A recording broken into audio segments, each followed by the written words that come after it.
Ladies and gentlemen, good afternoon. May I welcome you to this event organized again by the Danube Institute, and note that you're all sitting around the back of the hall like an extremely intimidating group of Supreme Court judges. Yeah, but assassins. Yes. So thank you very much for being here. I think you will be very glad to be here when Mr. Long starts talking. Rob Long, who's an old friend and a former colleague, is a screenwriter, and more than a screenwriter in Hollywood. He was both a writer and a director of Cheers, the famous sitcom, which then developed, of course, into other sitcoms, notably Frasier. He's the founder of Ricochet, which is an online discussion program with a large audience, discussing cultural, political, and other events from a center-right perspective. He is the contributing editor to National Review magazine, and in fact, he joined National Review when I was the editor in 1993, and wrote what I consider one of the most brilliant, sustained, satirical columns for, well, all the time that he's been in the magazine, but particularly for the first 8 years, because that column purported to be the letters of Vice President Al Gore to his environmentalist friend living in the Brazilian rainforest, and giving a picture of the life with the Clintons in the White House, a picture that was far more accurate than he realized in writing the piece. So it was a sustained and brilliant effort, which was later published as a book. And I always felt that getting Mr. Long to join the magazine and write that column was one of my best achievements as an editor. So thank you very much, Rob. Thank you. There are many other aspects of Rob's work which we could talk about, but it's far better for you and me to listen to what he has to say. His Tales from a Hollywood Scriptwriter I think I proposed Confessions of a Hollywood Scriptwriter, but that seems to have been changed in transit. Right. Yes. Anyway, I want to just welcome you, and now welcome Rob Long. Over to you. Thank you. And I should say thank you to John, who yes, well. John accosted me in the lobby of the Mayflower Hotel in Washington, D.C. in 1993, a week before the first Clinton inaugural. And he sort of airily said, you should write a column, it should be sort of about this, and just go off and do it. And I did it, and I sent it to him. I was surprised that he remembered it, and then it appeared. So it wasn't as if I had this sort of giant brainwave to do it. Really, the origin, the impresario was John O'Sullivan, for sure. I'm going to get rid of this, because I don't want to really look at myself anymore. And I suspect you all feel the same way. Can I just go forward here? Oh, yeah, there we go. So someone asked me earlier, can I stand? Is that all right? Yes, I can project. To describe Hollywood. And this is it. Oh, thank you. I mean, it either, if this makes sense to you, you should leave Budapest immediately and go to there and be a mogul. And if it doesn't make sense to you, then you're in the right room, because it doesn't make any sense to me. But so quickly, that's where we are now. But this is this is where we started. All right, so I drove in every day for almost 10 years, well, over 10 years. And after 9/11, they took all the pictures down because they were convinced that terrorists would use the pictures of the security at the gate to go in and, I guess, terrorize. And I remember it would be big lines, and I remember saying to my the boss of the studio, who was the chairman of Paramount Pictures, why on earth are you doing that? And he said, well, we have security measures because of terrorism. And I said, well, look, anyone who wants anyone in a studio dead is already at the studio. the only people you have to fear in the studio are people who are already driving in happily every day. No one else knows where everything is. A movie studio is a collection of low stucco buildings, nondescript, like a sort of a very, very bad rural university. But that was what, for many people, this is sort of a symbol, right? So it's, the studio gates are a symbol. And even as I've been working in Hollywood for a long time, I still feel when I drive into the studios that maybe today they're not going to let me in. Like maybe today I'll show my ID, I've been invited, but maybe today they're going to say, you're done. But the idea of getting in the gate was a metaphor. So when I first started, my first job, I drove up to this gate and I gave them my name, and then the arm raised and I was entered and I started my career. And that is a metaphor for the way the movie business in Hollywood used to be. You used to have to go in the gate. And now you don't have to go in the gate because that's Hollywood now. And if you look, I mean, a friend of mine, Evan Shapiro, did this, and it's just fantastic. It almost looks like, like a Christmas display.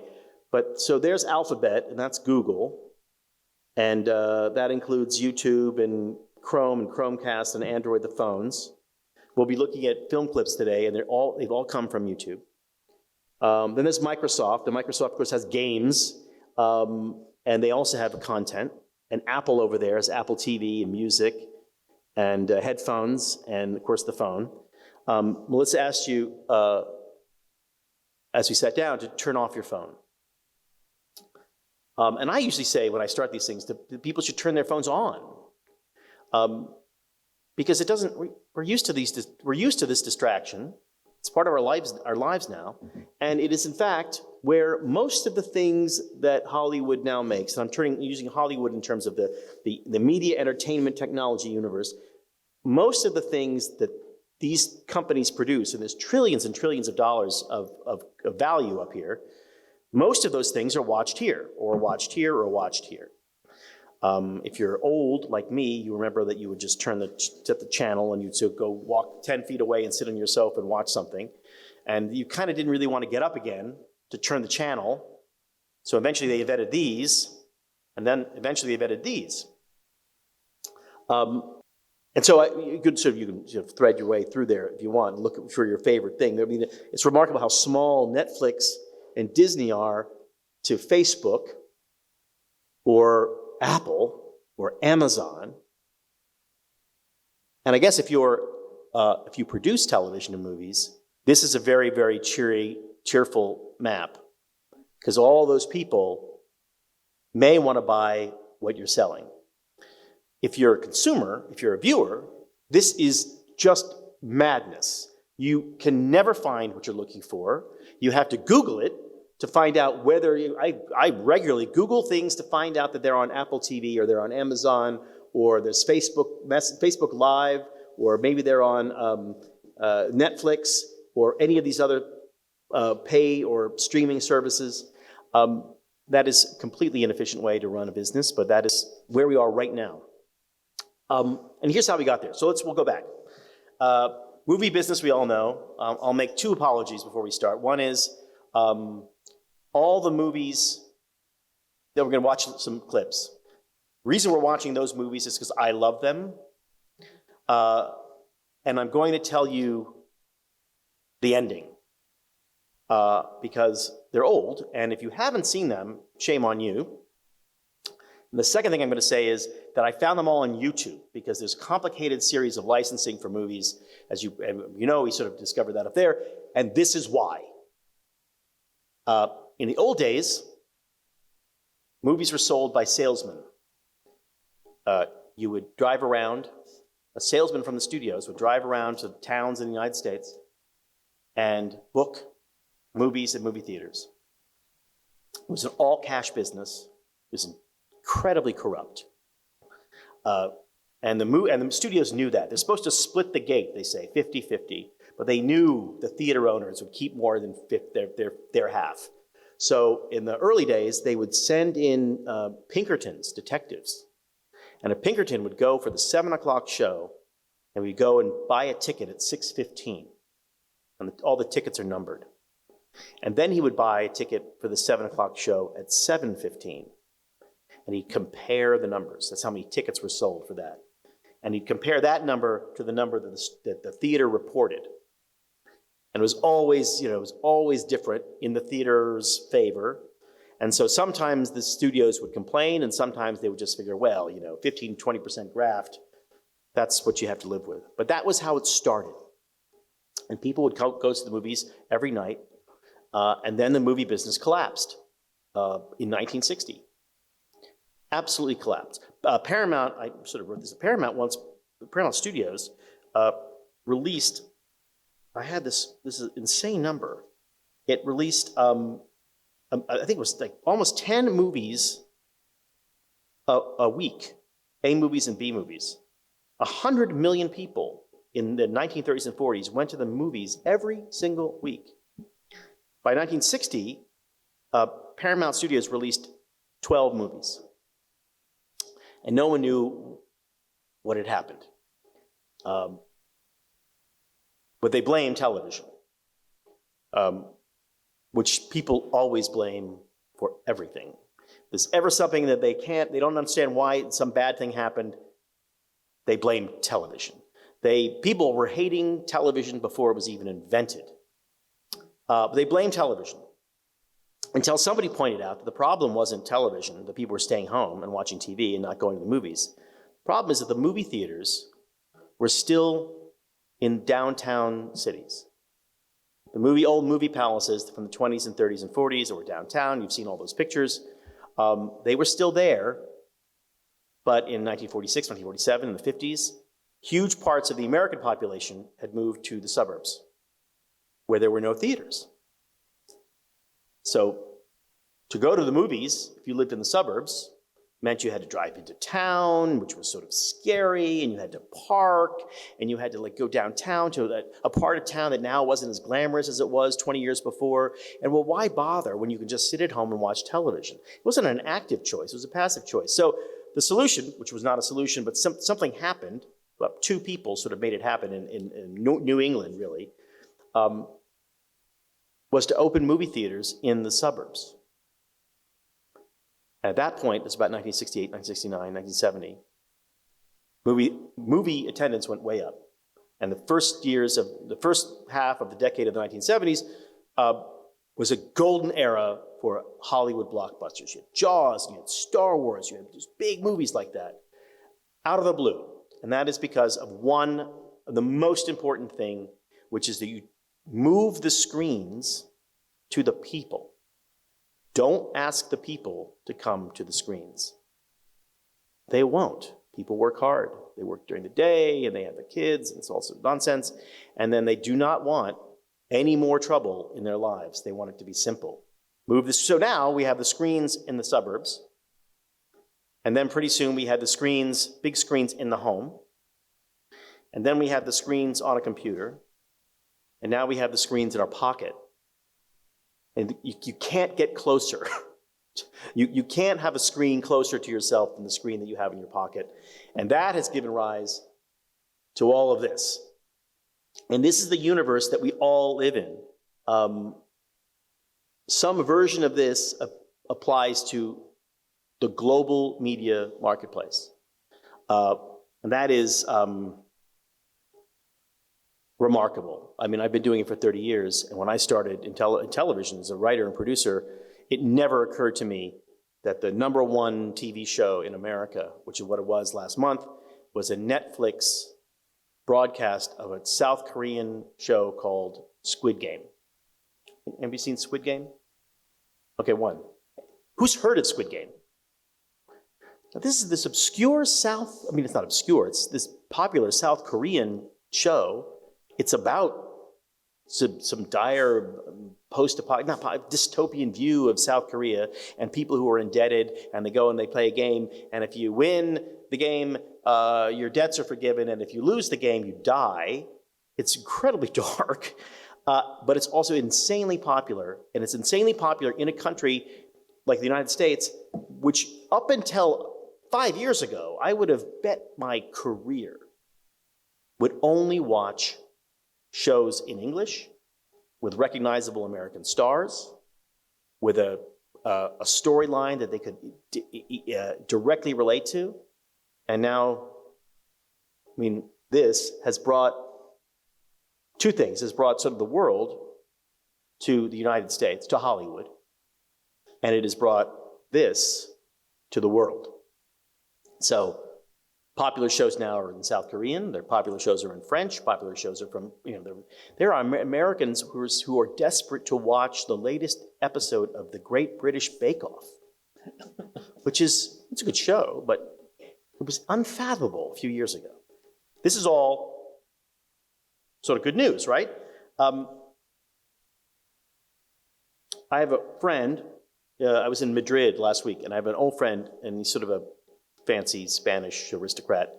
And we were having dinner with his family, and they were telling me all of their favorite shows, all of which are available in this universe. Squid Game, and Lupin, and something called Lucifer, and something else. They're all available. And I said to him, well, Juan, I was in Sevilla the 2 days before, and I went to a football match. And they were singing this song. Do you know what that song is? And he said, no, how would I know what the song was? So he and his family are capable of knowing television shows and entertainment from around the world, but they're so provincial. They are not interested in what the fans from a rival soccer team are singing, which I found sort of very distinctly human. The things that divide us are very small things, and you can really only be divided by somebody that you're already close to, if you understand what I'm trying to say.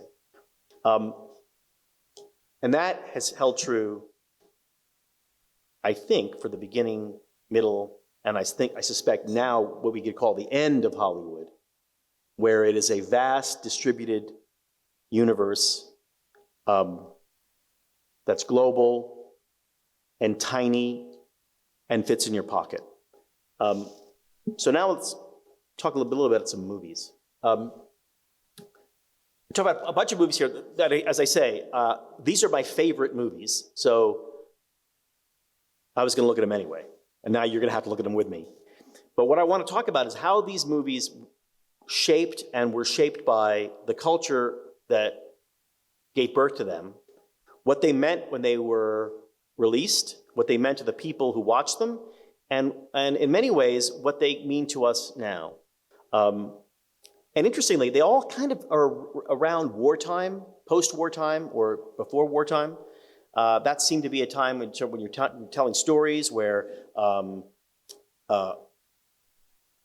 there's the most tumult, and there's the most chaos, and the most uncertainty, which always makes for the best stories. So Best Years of Our Lives, 1946. So the year it was shot before World War II had officially ended. There were troops still in Europe and in Japan when this movie was released.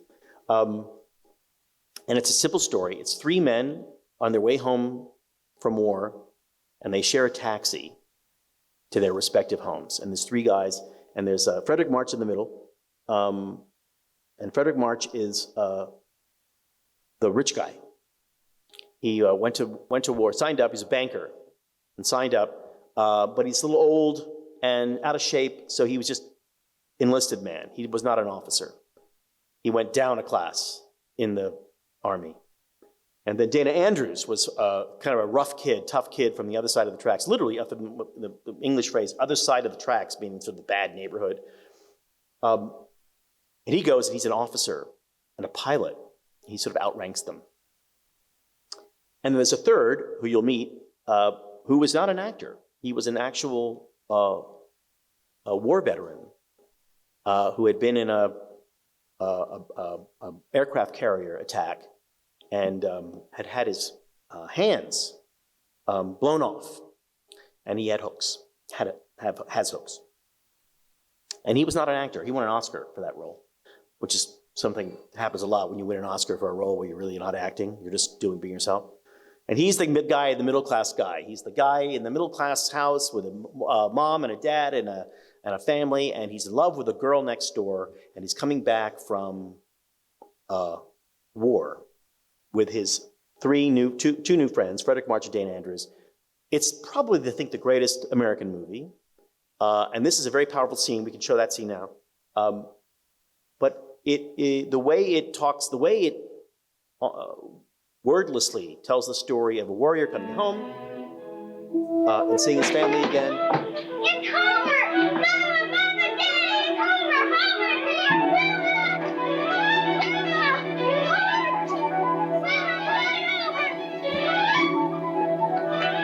Mama, Mama, Daddy!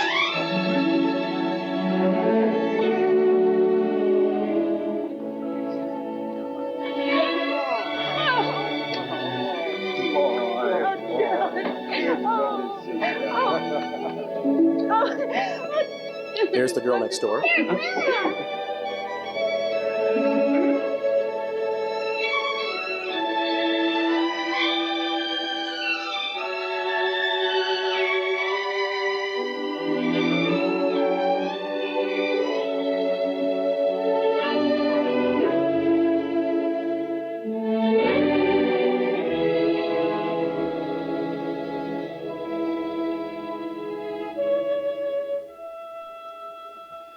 Okay, let's go.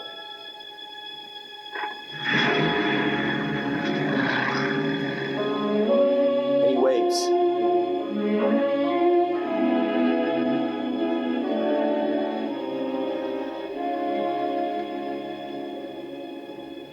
Well, oh, don't, I'll carry it.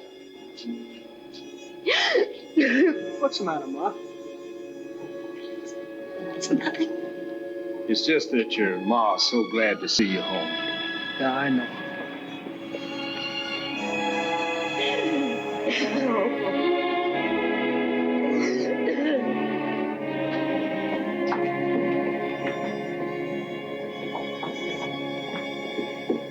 Now, everything you need to know about this movie, and everything you really need to know about the United States in 1946 is in that scene.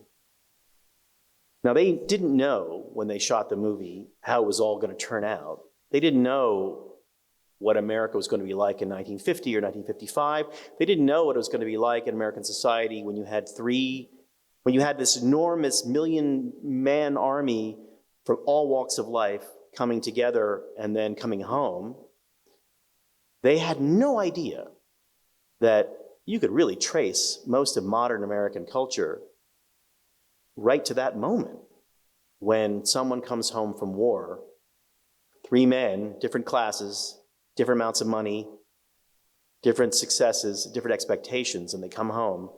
You can trace American culture right there. You can see what happens to the generation that they gave birth to in the 1960s. You can see what happened to every Black American serviceman who came home after fighting and came home to a segregated Jim Crow world, which was unacceptable. It's all right there. They didn't, William Wyler, he was a genius. It's brilliantly filmed. I mean, it's a brilliant moment. It really is brilliantly shot. He didn't know what was going to happen. All he knew was that was what was happening right now. And that's what's the most powerful thing about movies and national identity, is that you don't, in fact, it's better if you don't have a point to make, and if instead you're just trying to tell the truth. And there's one more scene we'll show, which is just, I love the scene, and it's weirdly romantic. You should see who's seen the movie? Yep. This is when I know I'm helpless. This is the girlfriend. My hands are down there and on he's the bed. teaching her what she's going to have to know if they're going to get married. For help. I can't smoke a cigarette or read a book. If that door should blow shut, I can't open it and get out of this room. I'm as dependent as a baby that doesn't know how to get anything except cry for it. Well, now you know, Wilma. Now you have an idea of what it is. I guess you don't know what to say. It's all right. Go on home. Go away like your family said. I know what to say, Homer. I love you. And I'm never going to leave you. Never.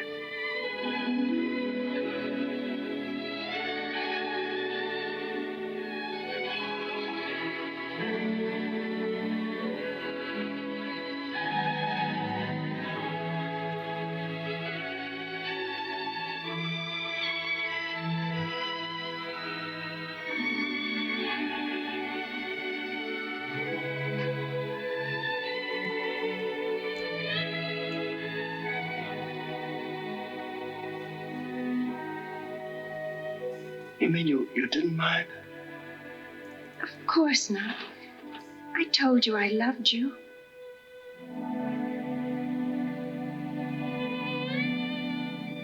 I love you, Wilma. I always have, and I always will.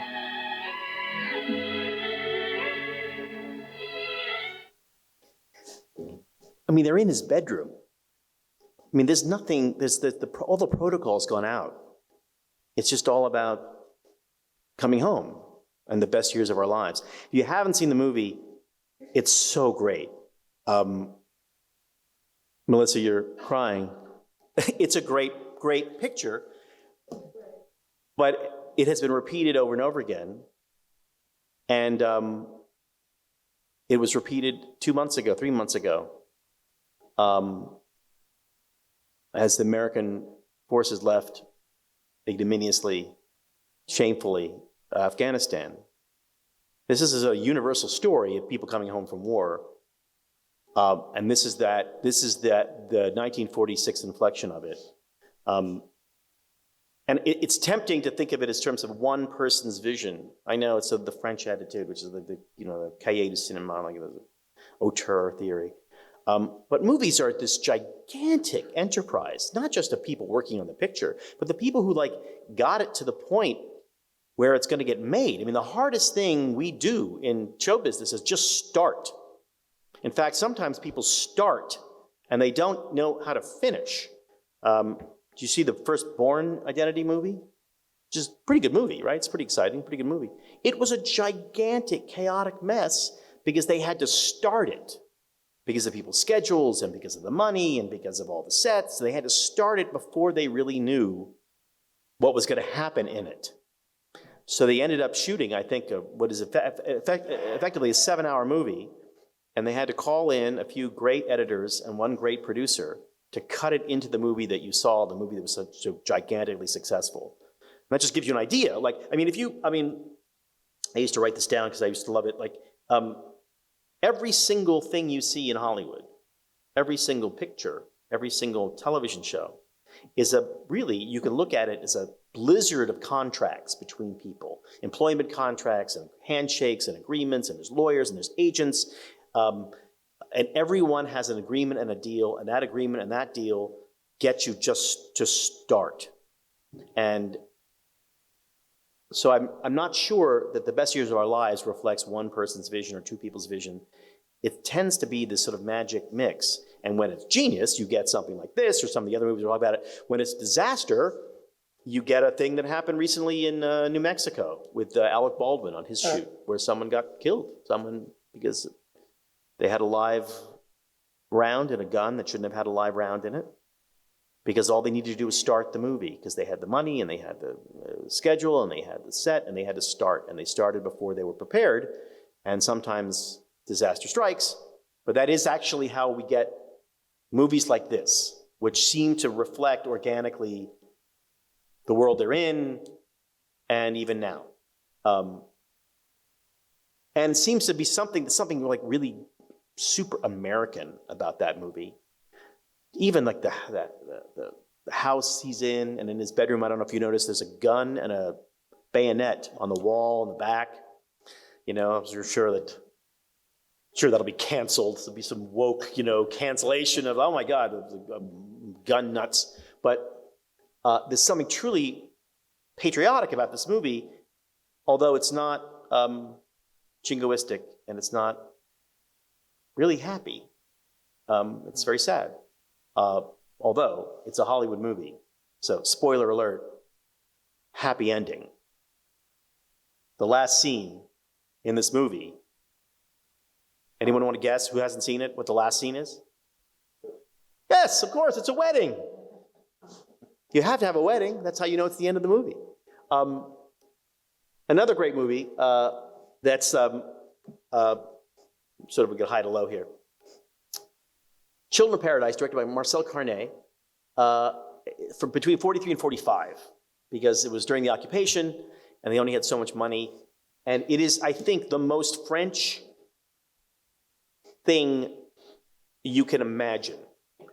But what's interesting about it is that it was shot during occupation, and it seems to sort of evoke, I don't think it's really resistance so much, but a resolute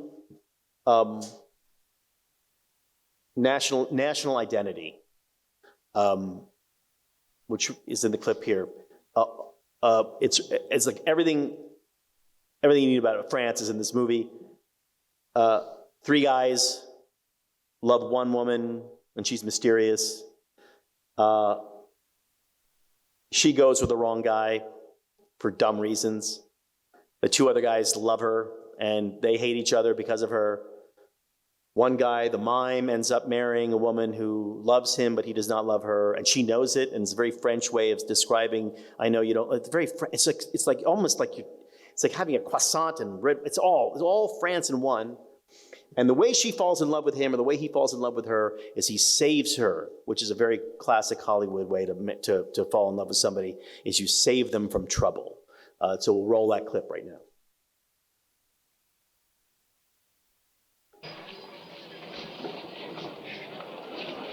So that's the mime. Eh, Baptiste, si tu fais des petits moments de côté, qu'il peut avoir les idiots, vous ne trouvez pas? Moi, je trouve surtout qu'il a de beaux yeux. De beaux yeux, ça lui fait une belle jambe. Watch the guy, the fat guy in the watch.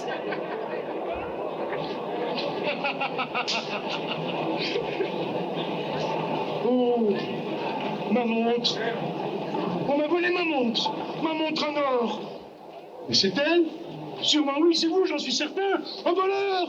Un voleur! Mais laissez-moi, c'est pas possible, vous êtes fous! Et elle met sur le marché.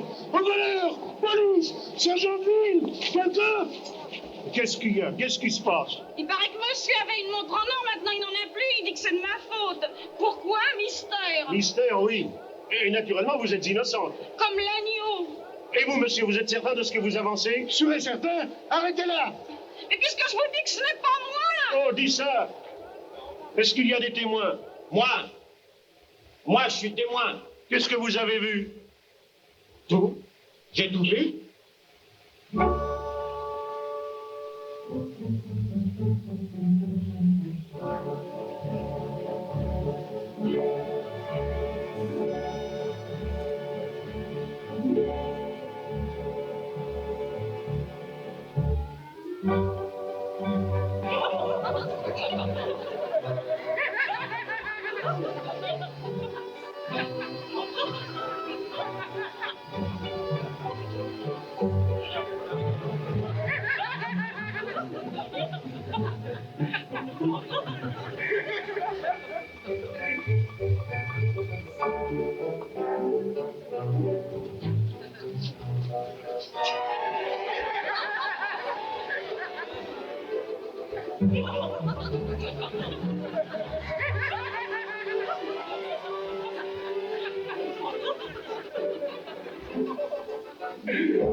Alors, qu'est-ce que vous avez à dire maintenant?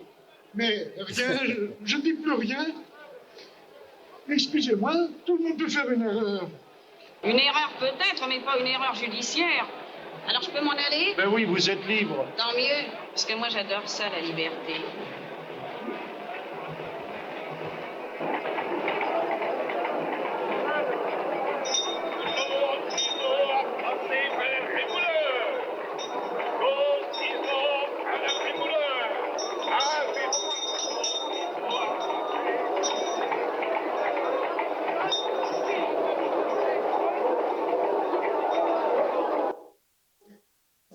Now, they don't get together in the end. Obviously, it's French, right? Everybody's unhappy at the end. And it's French, so inexplicably, he says, I saw everything, and then he does it in mime. I mean, were I she, I'd be like, just tell them what you saw. But it's such a French thing. No. It's important to do it with a little style. It's important to save you with a little style. Now, when they made the movie, of course, France was a disaster. The French movie business had collapsed.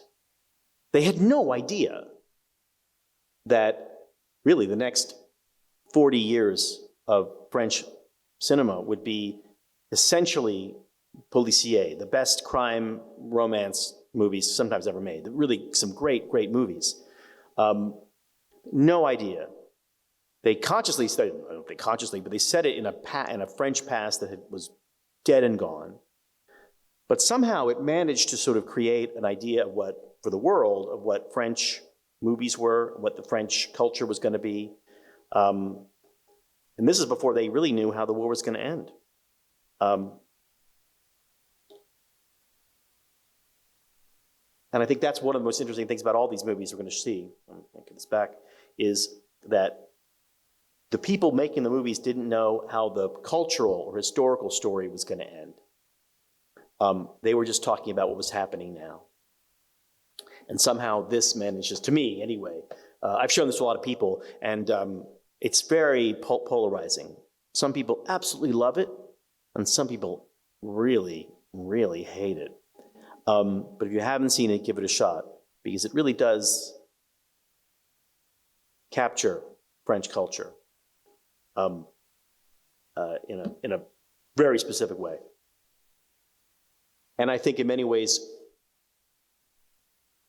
in popular culture, created an image of France for the rest of the world that was very lasting, lasts today.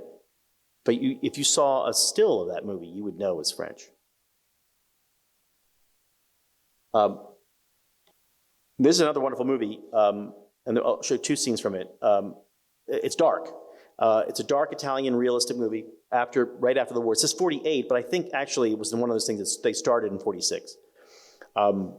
Italy was a disaster, complete collapse, economic collapse, no jobs, no work, no economy of any kind, a lot of starvation actually in Italy at the time.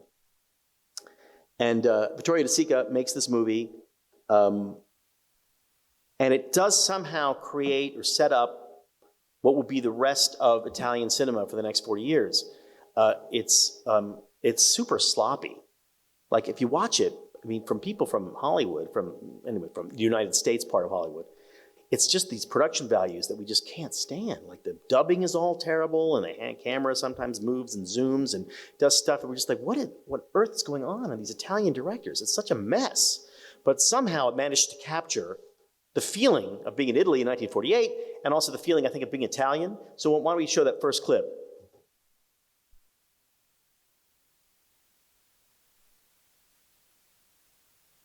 And it's all set up in the credits, which was an innovation at the time. And done, at least in Europe, as a way to save money.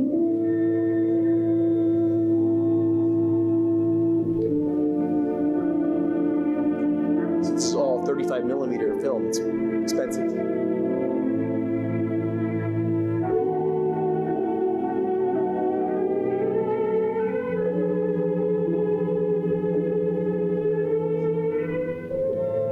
again, essentially the same era as Children of Paradise. But there's nothing fantastical about it. There's no costume here. It's not about style.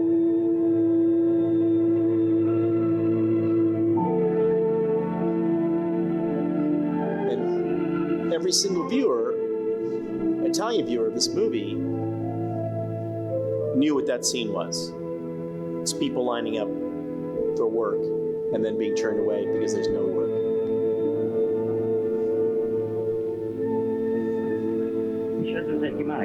Ricci! C'è Ricci? Ricci! Ricci! Ricci! Ricci!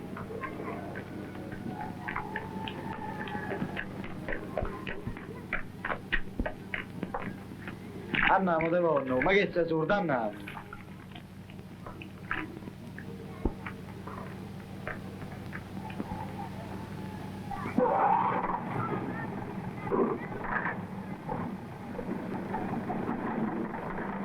Questo muratore devo morire fame e te la pigli con me, come se possibile, io non ci posso fare proprio niente.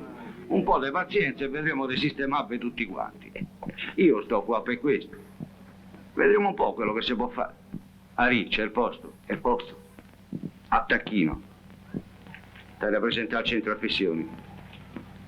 Gli dai sta carta e ti porta il libretto. C'è niente per noi. Mannaggia la miseria, oh. E qua? Per noi ci sono due posti per tornitori, ma qui tornitori non ce ne stanno. E se io non sono tornitore devo seguire a sta qui a fare la muffa. Oh, e che te vuoi sfogare con me? Ari, ricordati di portare la bicicletta. Ci vuole la bicicletta. C'è sta scritto pure lì, no? La bicicletta? Ce l'ho e non ce l'ho. Subito no. La posso avere fra un po' di giorni. No, ce l'ho subito, se no non te pieno. E non è uguale. Sti primi giorni faccio il servizio a piedi. Parliamo se chiaro, Ari, ce l'hai o non ce l'hai sta bicicletta? Se non ce l'hai bisogna dare posto a un altro. Ce l'ho io la bicicletta. E che ce l'ha solo tu la bicicletta? Ce l'ho pure io. Okay, so that's the beginning of the movie. You already know everything about this movie. Desperate, broke, one job, needs a bike is broken, can't fix it in time. He needs a bike. And this is a really depressing movie, but it's beautiful. But notice how it's sloppy, right? It's just kind of all, jumbly. So has anybody seen it? Have you seen it? Who has not seen it? Okay, so he goes home and he says, I need a bike. I got a job and I told him I could have a bike. I had a bike and now I need a bike.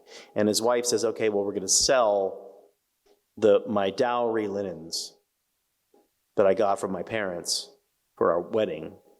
And we'll use the proceeds to buy a bike. And we'll roll the next great Italian way to start the scene, right?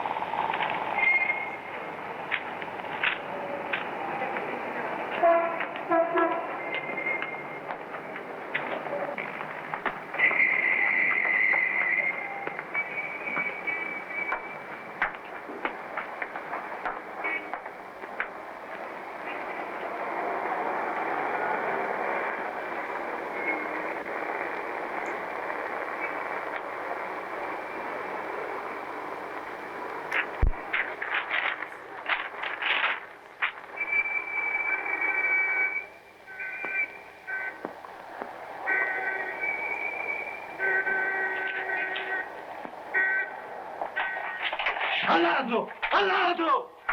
Che ti è successo?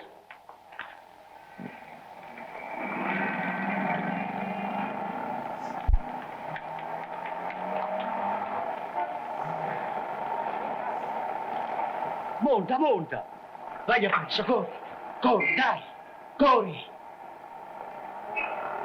Avverti il turno, l'ho visto io!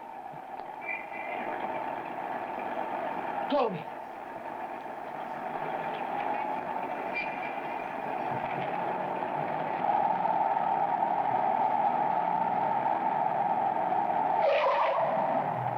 Che c'è?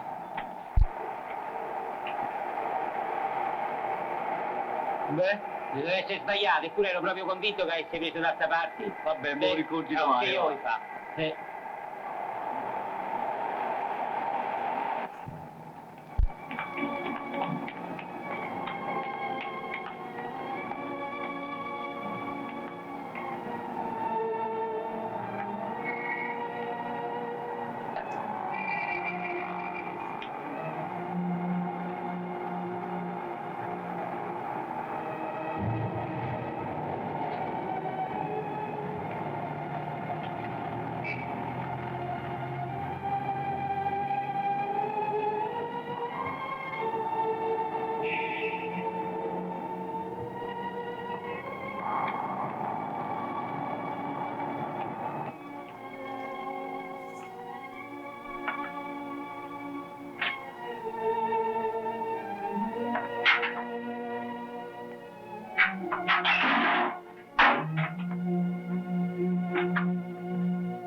The poster is a Rita Hayworth poster, which is sort of interesting, like it's an old American movie he's trying to sell. Utterly real. Italy in the late 40s and 50s almost officially went behind the Iron Curtain. There are a lot of popular votes. They were getting kind of commie there. And you can see the seeds of it here. Working man trying to work, wants a job. The world seems to be against him. I won't give the whole movie away, but I will tell you that he does not get the bicycle back. There is no happy ending, and there is no wedding in The Bicycle Thief. Still a beautiful movie, but you can see just a very different kind of tone, a very different kind of texture, a very different kind of like way of looking at what the stories you're telling, but deeply, deeply Italian. And in the Fellini movies of the later movies from the 50s and 60s, and Ettore Scola from the 70s and 80s, they all sort of have that kind of immediate, social, handheld, a little sloppy, but like Italy, right? The national identity is very clear here. And I put this one in for John O'Sullivan. And also because, look, we have some Hungarians. Zoltán Korda directed it, but of course, his brother Alexander was the director.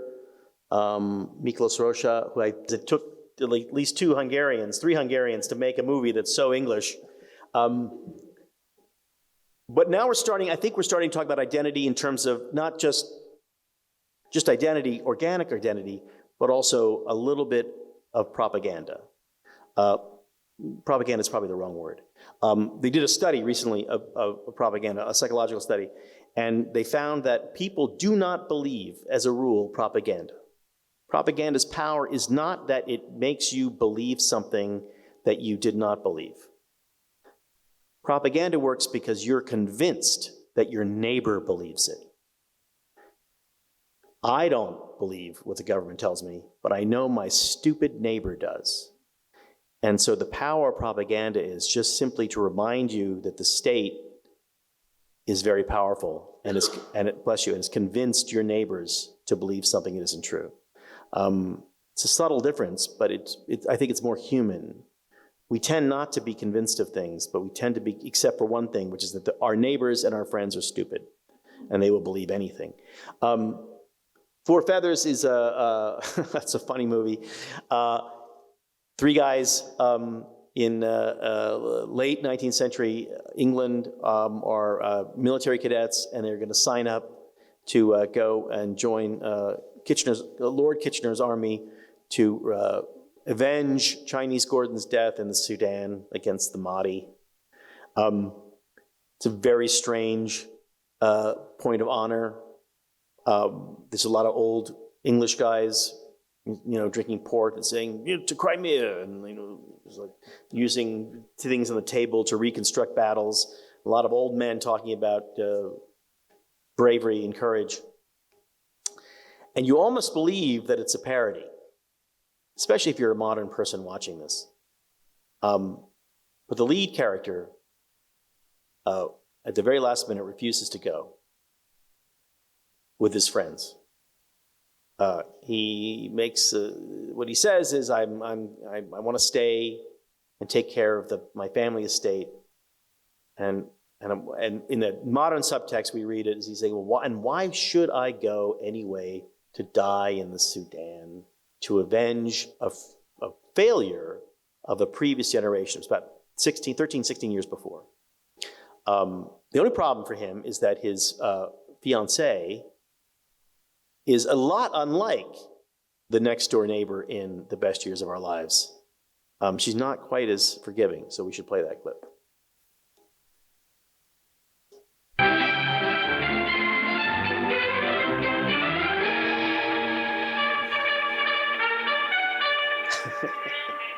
I know, it's funny, right?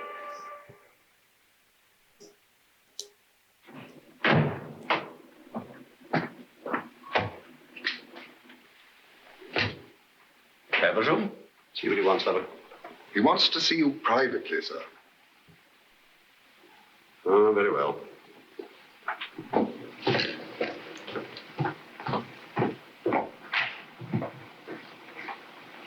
Well, Feversham, I want you to accept this slip. What is it? I am resigning my commission. Resigning your commission? What do you mean? I mean just that, sir. I don't understand you, Feversham. I should have taken this action months ago. I only accepted a commission for my father's sake, because all his family have been soldiers. But when he died, my duty towards him was done. Your duty towards him? Have you no duty towards your country? Oh, go lie down in a dark room, my boy. You will be all right in the morning. I've made up my mind, sir. Feversham, if you do this, you will regret it for the rest of your life. I'm sorry, sir. I've made up my mind. You're deliberately shirking your duty, sir. I refuse to accept your resignation. I am within my rights to resign, sir. You cannot refuse. I never thought I should live to see a Feversham play the coward.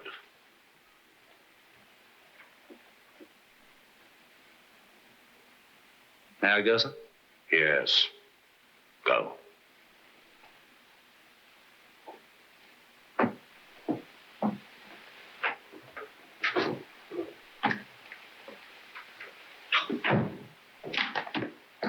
The officers are waiting, sir.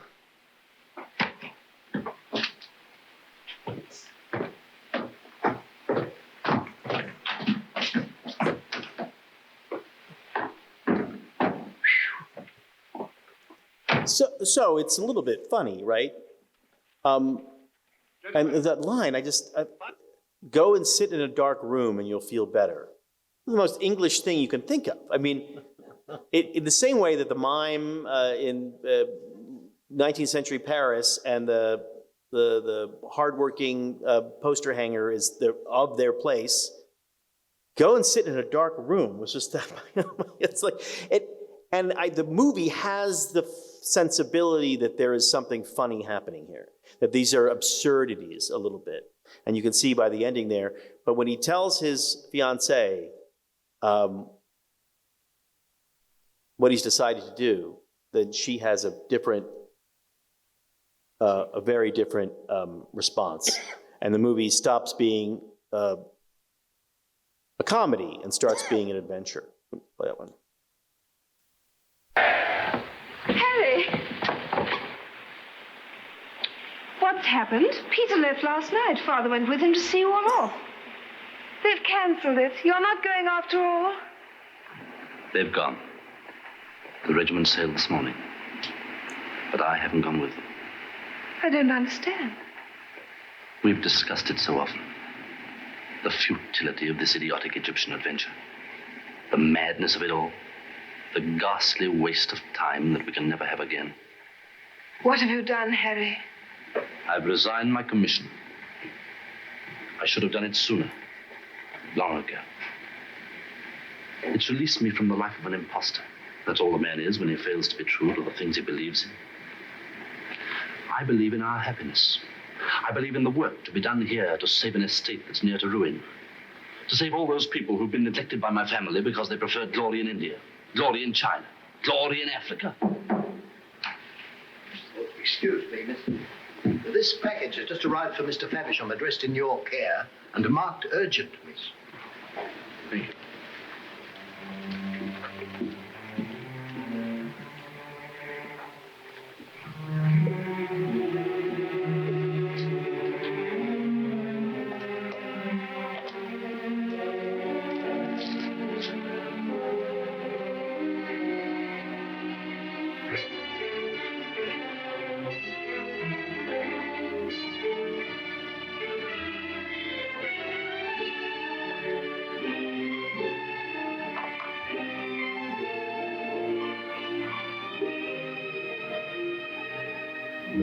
Mr. Thomas Willoughby. Mr. Peter Burrows.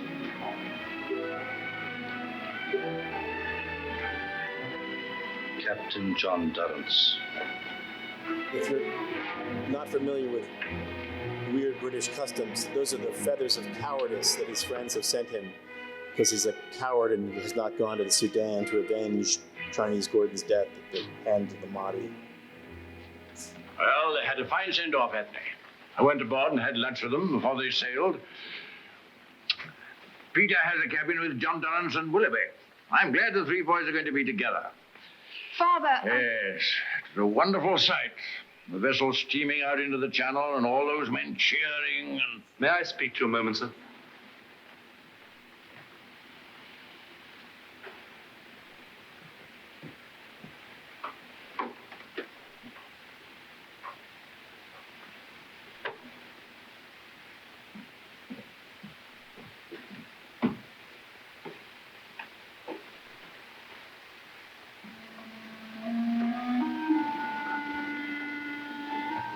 It was cruel to send these.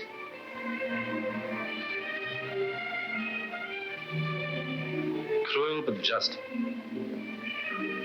That's what you think, isn't it? You needn't tell me, Ethne. I can see it quite clearly in your eyes. We agreed always to be honest with each other, Harry. To keep no secret from each other. When you did this, did you believe that I should be proud of you? I thought you'd understand. We've so often talked of these things, and we've always understood each other. I know, Harry, we've talked and we've dreamed of things we'd do if we were free. Some people are born free. They can do as they like without concern for consequences. But you were not born free, Harry, nor was I. We were born into a tradition, a code which we must obey even if we do not believe. And we must obey it, Harry, because the pride and happiness of everyone surrounding us depends upon our obedience. I quite understand.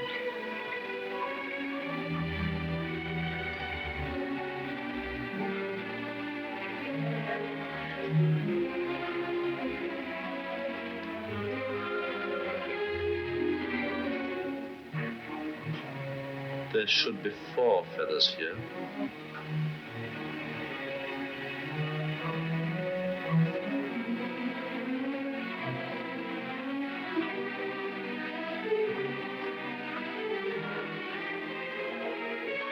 We agreed always to be honest with each other. Give it to me.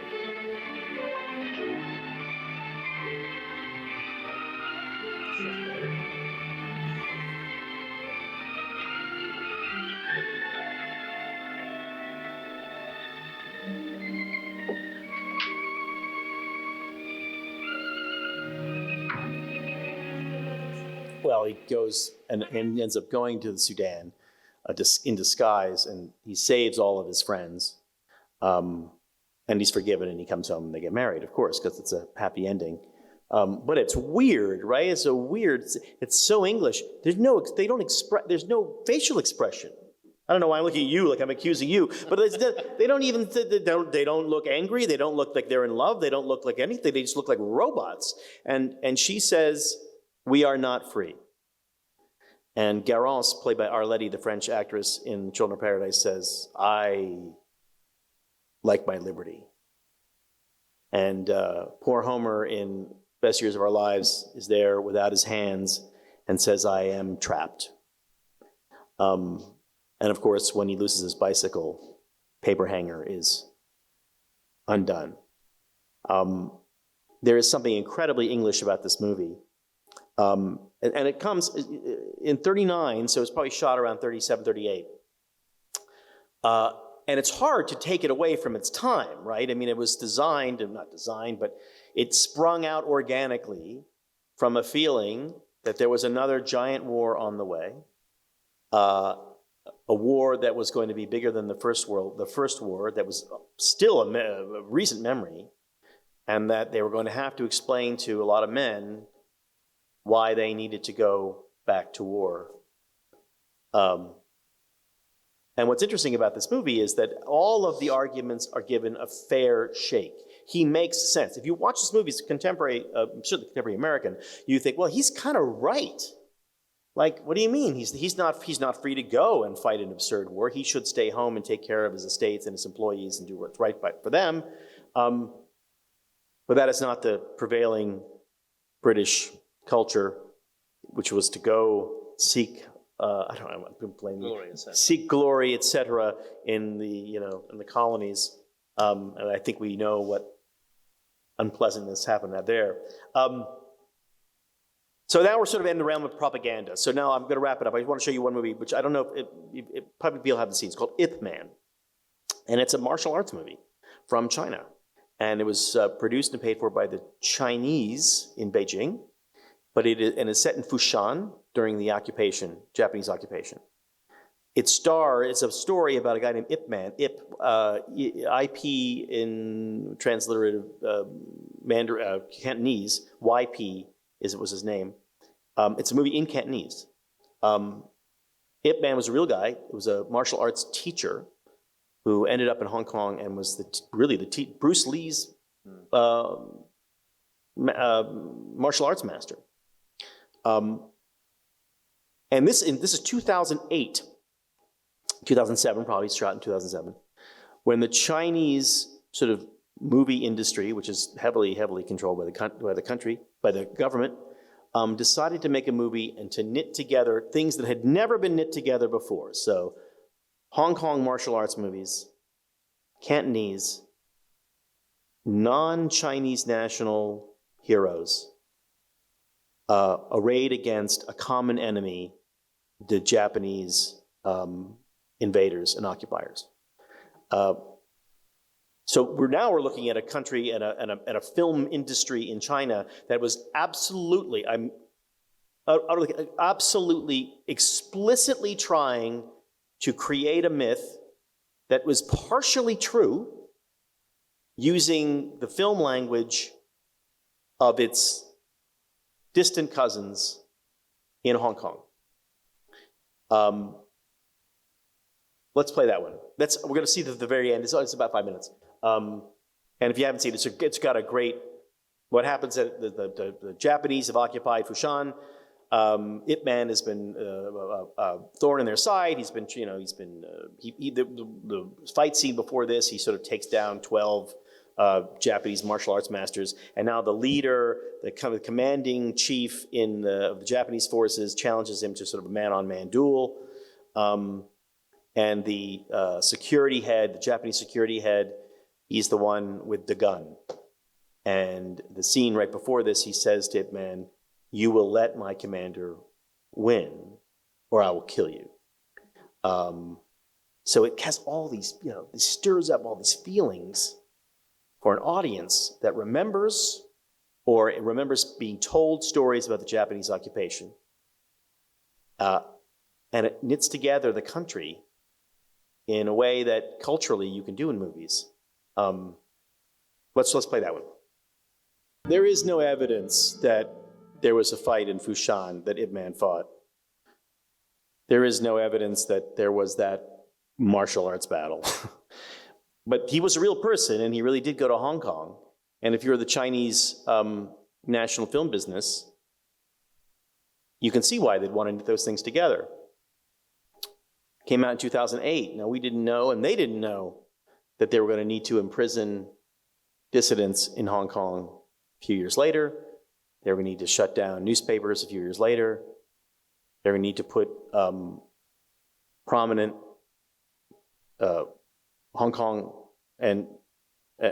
journalists in prison and disappear them. They didn't know they had to do that.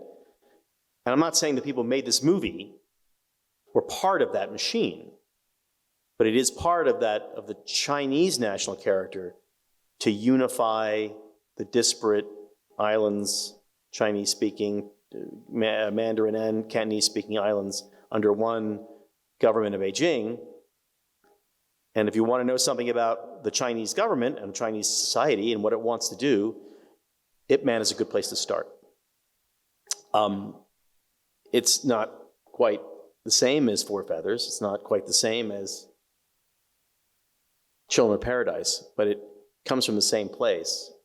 Not so much reality, but what they wished reality was. So there's always a downside to this stuff. That said, it's a terrific movie. I mean, it really is really good. I mean, I'm not really a big martial arts movie fan, but it's a really good movie. And it's only later, only now. I think when I saw it in 2008, it was meaningless context to me. But now, after the protests in Hong Kong and after the crackdowns in Hong Kong, and after we sort of know kind of what the Chinese government is up to, it seems different now. But it's still a good movie. So those are the movies I want to talk about. And I think what I wanted to do was to go back to talk about now. I pulled this off of Netflix. Generation 56K is an Italian TV show, extremely popular on Netflix. Gomorrah, another Italian crime drama, sort of like The Sopranos. In the center there is Money Heist from Spain, hugely popular in the United States and all over the world. At the top is Lupin, which is the French retelling of the Arsène Lupin stories, the gentleman thief. The French like thieves. As you see from Children of Paradise, it's always a thief. Top left, of course, is Squid Game. And we would be remiss if we didn't talk about English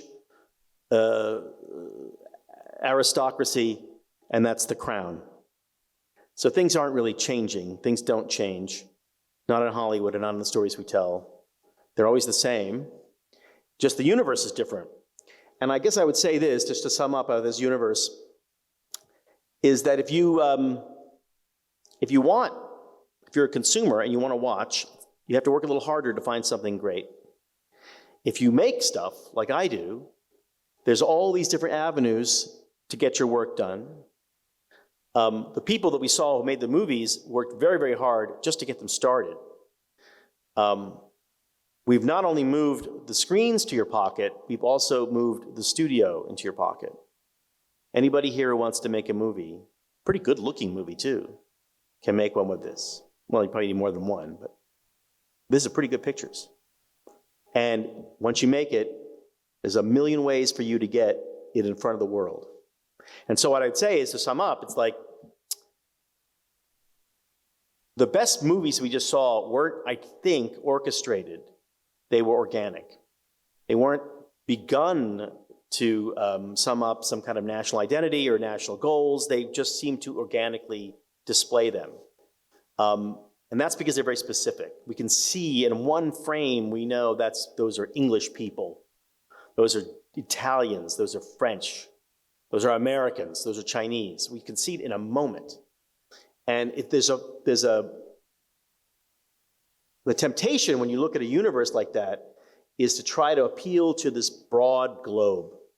And I would suggest that the best movies that we can see and the best movies that we can make and best TV shows we can make are the ones that are really specific. We put the screen in your pocket. We put the studio in your pocket. And that is the best place to start to tell your stories. In your own vernacular, your own personality, your own culture. The more specific you are, the more appealing you are, and the more vivid you'll be to the world audience. And we started talking about the studio gates, and I told you the story about you're always wondering if the gate's going to go up. There's no more gate anymore. Anybody with a story to tell and an ability to tell it can tell their story and get it into the universe. You just have to do it. Thank you.